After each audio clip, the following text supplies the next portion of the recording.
एक गांव में गंगा भवानी नाम की एक औरत रहती थी। वो अपने घर में नूडल्स बनाती थी। वो नूडल्स बनाकर चाइनीज फूड बेचने वाले ठेले वालों को और रेस्टोरेंट्स को बेचती थी। उसके पति का देहांत हो गया था, तो वो अपने दोनों बच्चों के साथ साथ अपने सास की भी देखभाल करती थी और गंगा गरीबों को मुफ्त में ही नूडल्स देती थी।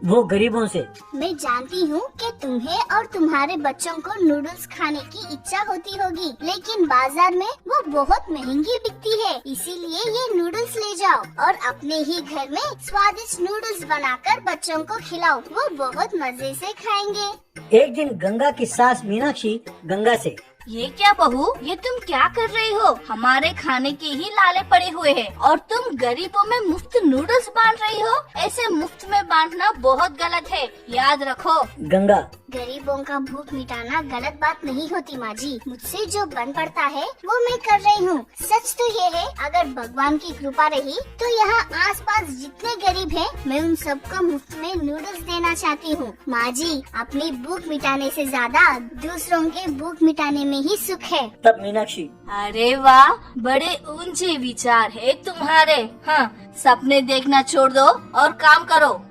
एक दिन गंगा नूडल्स से भरे हुए 3 टोकरियां अपने सर पर लेकर जा रही थी। तभी उसे आवाज सुनाई दी, बचाओ बचाओ। यूं कहीं से धीमी आवाज में किसी की पुकार सुनाई दी। उसने आसपास देखा, उसे कोई नजर नहीं आया। नीचे देखो बहन, तुम्हारे पाँव के पास देखो। यूं आवाज सुनाई दी। गंगा ने नीचे झुककर देखा तो उसे एक गहरे गड्ढे में एक लिलीपुट जादूगर दिखाई दिया। उसे देखकर गंगा हैरान रह गई। उसने तुरंत उस गड्ढे में कुछ नूडल्स फेंके।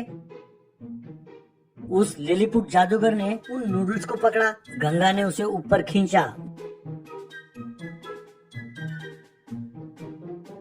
बाहर निकलकर वो जादूगर, तुम्हारा ये एहसान मैं जिंदगी भर नहीं भूलूंगा। तुमने नूडल्स की मदद से मेरी जान बचाई है।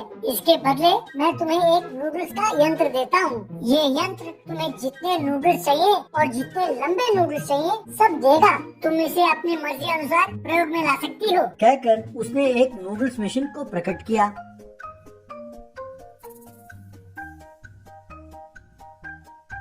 उस यंत्र को देखकर गंगा, धन्यवाद मान्यवर, इस यंत्र के मदद से मैं अपने सपनों को साकार कर सकती हूँ। मैं गरीबों की भूख मिटाऊंगी। कहकर उसे प्रणाम किया।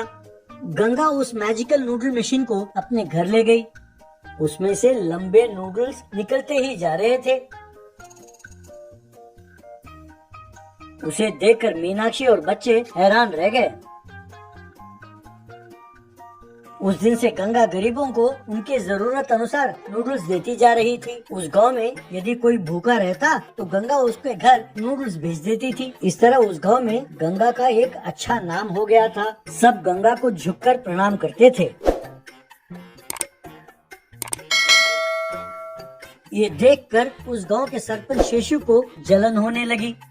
एक दिन शेषु ने मीनाक्षी को बुलवाया और, क्या तुम्हारी बहू पगला गई है क्या? मेहनत से नूडल्स बेचने के बजाय वो गरीबों में मुफ्त बांट रही है। कहीं उसका मेरे खिलाफ इस बार चुनाव में खड़े होने का इरादा तो नहीं है ना? मीनाक्षी, सरपंच जी, मुझे भी उसकी ये हरकत बिल्कुल पसंद नहीं है। वो कोई मेहनत करके ये नूडल्स वूडल्स नहीं बनाती है। किसी जादूगर ने उसे नूडल्स का यंत्र दिया है। बस इसके बदौलत वो गांव में खूब नाम कमा रही है। गांव में उसकी इज्जत देखकर मुझे भी खूब जलन होती है। शेषु, अच्छा, तो ये बात है। अरे जब वो घर में ना हो तो मुझे बताओ, हम दोनों मिलकर उस यंत्र को चुरा लेते हैं। तब उस यंत्र की मदद से तुम नूडल्स बेचते रहना।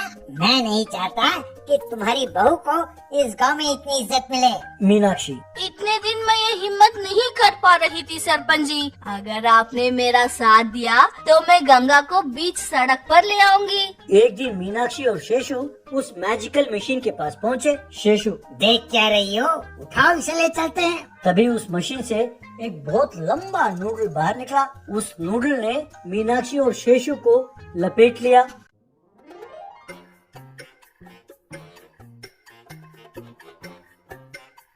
शेषु, बाप रे, ये क्या? ये नूडल्स तो इतना कस के लिपट रहा है। अरे बहन, मुझे छुड़ाओ।